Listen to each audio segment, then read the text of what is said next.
ఈ కార్యక్రమానికి చేసిన ప్రతి ఒక్కరికి పేరు పేరున నా హృదయపూర్వక నమస్కారం తెలియజేసుకుంటున్నాను.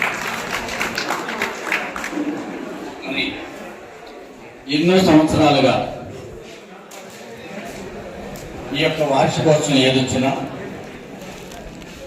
మరి బాలపాను అర్చక సంఘం నుంచి మరి బ్రాహ్మణోత్తములందరూ ఏ కార్యక్రమం చేసినా మొదటిగా నాకు అవకాశం ఇవ్వడం నేను ఎంతో గర్వంగా ఫీల్ అవుతున్నాను. ఎందుకంటే ఈరోజు మొన్న లాస్ట్ 1 year బ్యాక్ మంచి యజ్ఞం చేశారు. అంటే 9 రోజులు చేశారు, 5 రోజులు చేశారు. అంటే లోక కళ్యాణం గురించి, అంటే లోకం అంతా బాగుండాలి.